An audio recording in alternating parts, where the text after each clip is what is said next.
Hello everyone and welcome back to the Unofficial Zoo. My name is Zach and today we're going to talk a little bit about how I've had success feeding my shrimp and growing my colonies. There is a lot of food available. There are a lot of different things that people feed their shrimp, so I just wanted to tell people a little bit about what I've had success with and what I would recommend. Now, if we first want to talk about what shrimp eat in nature. So wild Caridina and Neocaridina will eat algae, biofilm, and plant matter. Starting with algae, just a natural food source. Not only does it have great nutritional value, but some types of algae, like hair algae, provide a lot more surface area that biofilm can then in turn grow on top of. So algae is an important food source, and it's pretty easy to let just algae grow in your aquarium. Something that a lot of people do is, like, if you have a glass aquarium like one of these, you will only remove algae from the viewing panel. So this tank right here is placed directly against a wall and directly next to two other aquariums. So I will scrape algae off of this panel that I look through and then let it grow on all of the other panels. Now this is a fresh tank, so you don't see much algae on the glass, but it will eventually grow algae, and I will be more than happy to have that because it's somewhere for the shrimp to graze. Moving on to biofilm. Biofilm is super important, especially for raising baby shrimp. Baby shrimp don't move a lot in the aquarium, so if you were to feed a pellet food, then you may not even get to it, and especially young shrimp may not even be able to digest it. So you need to grow biofilm, a very popular product in the shrimp industry, and really when it came out, I think like 10 years ago, it was pretty revolutionary, is this GlasGarten BacterAE. Now, if you have done a little bit of research on shrimp and how to keep shrimp and what to feed shrimp, I am positive you have come across this product. And that is because everyone talks about it, because it works. It works really well. So if you want to breed shrimp, you want your babies to survive, I absolutely recommend BacterAE. It comes as a little powder. It actually dusted up. I don't think you can see it, but it dusted up in front of my face because it is very fine. It has a little scooper. I'd recommend starting out low because it can pollute your water quickly. It just decays very quickly. But you can eventually scale up to the directions that are listed on the packaging. For my Pure Red line tank, which is a 20-gallon long, with maybe somewhere between 200 and 300 shrimp, I feed on average probably 2 to 3 scoops a week, which is a lot. But I have a lot of shrimp, they eat a lot of food, and they produce lots and lots of babies. So I am able to feed a lot without pollution problems. Absolutely recommend it. Biofilm is a requirement for breeding shrimp, especially higher end shrimp that may be more fragile. So BacterAE, absolutely get this if you want to have success with babies. So that's the biofilm side of things. And then moving on to botanicals and natural plant matter. So shrimp naturally will eat, they're scavengers. They will eat decaying plant matter. Something often seen is Indian almond leaves, and I actually have some right here. These are actually very small leaves. Normally, like, they'll be significantly larger than my hand. But Indian almond leaves, these are safe for your shrimp tanks, and not only do they provide extra surface area for biofilm to grow, they are actually edible for your shrimp. So as the leaf decays over weeks to a couple months, the shrimp will actually be able to eat the decaying leaf, which is really cool. In addition, I've seen success with just increasing my breeding rates because I think it provides a great hiding space for females. Often this leaf will kind of fall flat on the bottom of the tank or prop itself against a decoration and provides a great space for shrimp to hide under. And my females especially like hiding under this, and I think it helps make them more available to breed. So love Indian almond leaves. Additionally, if you're gonna go on vacation and it's a 1 or 2 week vacation, you can't drop most foods into your aquarium and just leave them there for 2 weeks. They will rot, they will pollute the water, they will spike your nitrogen, and your colony will die. Indian almond leaves won't pollute your water, but they will remain available as a decaying food source for your shrimp to eat. So absolutely recommend Indian almond leaves, even if you're not going anywhere. There are other botanicals. Some people use different types of driftwoods and different types of, like, pine cones and things of that nature. I used to use driftwood. I removed all of my driftwood from my tanks because it makes it harder to net my shrimp out. I haven't noticed any problems because I still do have Indian almond leaves in my tanks, and some of my tanks I do have like Mapani wood. But driftwood is an option. There are, pine cones are an option. Just make sure that they are safe for your aquarium. There have been no pesticides used, and often it's recommended that you boil these things for 10 or 20 minutes just to make sure that nothing's going to leach out and hurt your aquariums. Do note that when using botanicals, you will often start to see tannins leach out. So tannins really are two things. One, they create something called black water, so your water will turn a little bit brownish, get a little bit darker. Shrimp often really like this because it's what happens in their natural environments, so it's really not something to worry about. Some people just don't like the color and don't like looking at black water tanks. So that's one thing to note. The other thing to note with regards to with tannins specifically is tannins can reduce the pH of your water. And when talking about Caridina, this is actually a great thing. Because especially in soft water, it'll help your substrate reduce the pH of the tank, and generally just provides benefit for Caridina. So even if you're keeping your Neocaridina, I would recommend Indian almond leaves, but especially for Caridina, use some botanicals just to help keep a balanced habitat. Okay, so now I want to talk about some of the actual foods I feed my aquariums. BacterAE is not really a food, it's a supplement to promote biofilm growth. Indian almond leaves, kind of a food, kind of a decoration, and kind of just a kind of natural habitat piece. So let's talk about actual foods. I want to start with, let's start with actually, probably my go-to is these Flooville shrimp granules. Now I haven't seen many people talk about these. Obviously some people use them, but I love them. The first reason I love them is because they're cheap. This thing was like $3 or $4. And this is not an insignificant amount of food. If you compare it to, and I'll talk about this in a minute, but one of these ShrimpKing bottles, it's about the same size. You're getting about the same amount of food. This is like $15, $20. This was $3 or $4. So you're getting big bang for your buck. In addition, it has vitamins. It was created for shrimp, and it's a high protein diet, which is really, really nice. It comes in this granule shape. It's pretty small. Just dumped a little. But there are a couple reasons I really like this. So one is that the shrimp granules are a high protein diet. High protein is important if you want to breed your shrimp. Females require a diet with plenty of protein to be able to produce eggs and saddle and effectively breed. So high protein shrimp food is going to be important. Additionally, again, this size, I love the size. The reason I love the size is my shrimp don't have to fight over it. The granules are pretty small, but not a powder. So what happens is I sprinkle them along the surface of the tank. They kind of float around, they spread out, and then they drop into the tank. So food kind of gets all over the tank.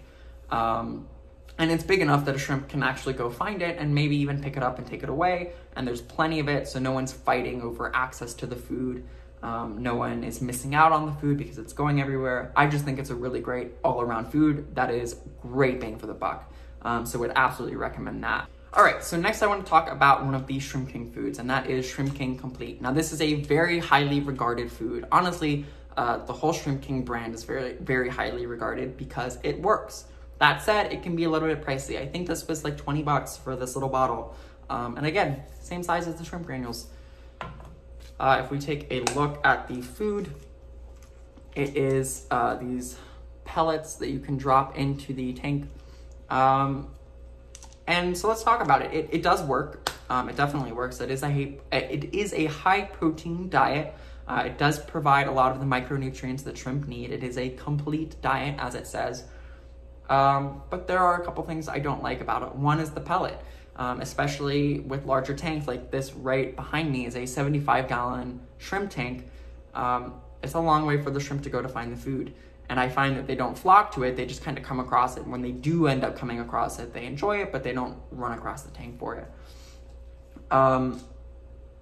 It also can pollute the tank. Again, you're dropping a large pellet into a very small space in the aquarium, so it can pollute the water. And the other thing is a couple people have reported cannibalization of shrimp after feeding this food. And so specifically the issue is if you start feeding ShrimpKing Complete too regularly, or well, not too regularly, but regularly, and then you suddenly stop feeding ShrimpKing Complete in favor of some other food that is less high in protein, shrimp may cannibalize on their babies because the new food is not providing enough protein and the protein that they are used to. So just be a little bit careful if you're tapering off of ShrimpKing Complete or a higher protein food. I personally haven't had that issue, but I did want to mention it quickly. Again, I do recommend ShrimpKing food. I'm just not confident that it is the absolute best bang for your buck. But if you're going to keep $20 shrimp, or shrimp that costs $20 a piece, this is a $20 bottle. Like, you're going to want to use the nicest product that you can come by. If you want to breed many shrimp and have many tanks of shrimp, it's going to be super expensive to maintain that food, and I would recommend something like the shrimp granules as a more regular food, but with supplementation of some of these other foods. Let's actually just continue talking about ShrimpKing foods. So this is ShrimpKing Baby. It's pretty similar to the complete food. The formula is a little bit more optimized for babies. I think it is still a pretty high protein food. The main difference is that this is a very fine, you can't really see it, but this is a very fine powder. So you sprinkle this along the top. It's a very fine powder. It'll spread out along the surface of the aquarium and then slowly kind of snow down across the tank. Young shrimp aren't very mobile. They will often stay in the same spot for the first 1 or 2 weeks of life.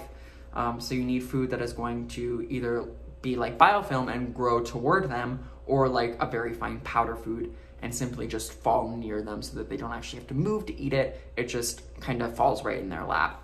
Adult shrimp will also eat these powdered foods, so you're not, risking overfeeding too much.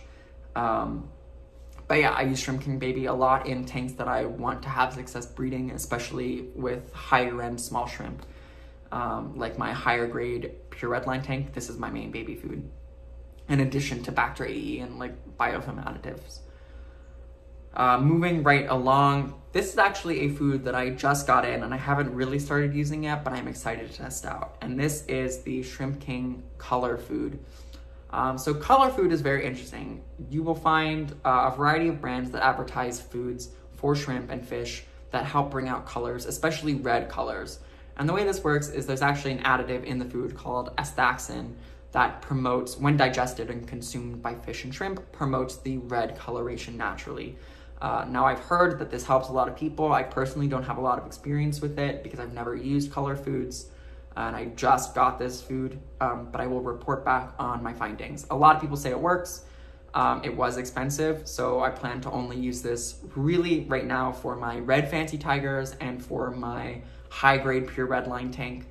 But I'll let you know how it works. Again, not something I'm gonna use for most of my shrimp, but something to target feed a specific few tanks. Just because once you get into the range of having, $20, $30, $50 shrimp, A, it's worth the money, B, you want to do everything possible to bring out the colors in these really nice, really expensive high-end shrimp. So that's my note on this. I will probably make a video on this in a few weeks, just letting you know if I have personally seen a difference and my thoughts on astaxanthin foods in general, but I did want to bring it up while making this video. Moving right along, so let's talk about Snowflake Food. So Snowflake Food is a really cool food. Let me pull one out. A lot of people love it because it's a lot of fun to watch. So it looks like this pellet right here, it's just kind of tan colored. And the really interesting thing about it is when you drop it in the water over a few minutes, it will actually kind of flake out and flake apart into these flakes of, I believe it's made of soy. And so it actually looks really pretty. It also, because it flakes out, makes it very easy for shrimp to grab a piece and run away with it. So you don't have shrimp fighting over food, which I really like. Now, there are a couple pros and cons to Snowflake Food. Probably the biggest pro for this food, other than just being aesthetically pleasing, is that it won't pollute your water. The ShrimpKing foods that I showed you, the BacterAE, the Flooville shrimp granules, those will all decay over a couple days and pollute your water if they are not eaten, which is not a good thing and can easily crash a tank because it shoots up your nitrogen levels, so your ammonia, your nitrate, or your nitrate. So they can be a little bit dangerous. Snowflake food won't do that. It won't decay in the same way. You can actually drop snowflake food, and if you're going on vacation for a week or two, you can drop a little bit of extra and it won't pollute your water. So that's a great part about it. The main drawback from Snowflake Food is it's not a complete food. You cannot just feed your shrimp tank Snowflake Food. Your shrimp will have deficiencies. You will not see as much breeding success as you would with a higher protein food that has proper multivitamins in it. So Snowflake Food is great in moderation, but it is not a great sole food. If you want just one food to feed everyone, I would go for the shrimp granules. I would go for the ShrimpKing Complete, or I would go for the BacterAE, but I think you really should have a good food in addition to BacterAE. There is, now we're kind of getting into some different foods that I use that maybe aren't as popular. One is this Spirulina Powder. So Spirulina is a cyanobacteria, which shrimp actually can't eat while it's living. Our dwarf shrimp, at least, cannot eat it while it is alive and growing. This, however, is a powder of dead spirulina. This is actually something that a lot of people use in like smoothies. Algae is a big kick in smoothies. That said, I put it in my shrimp tanks because it's a very nice, fine powder.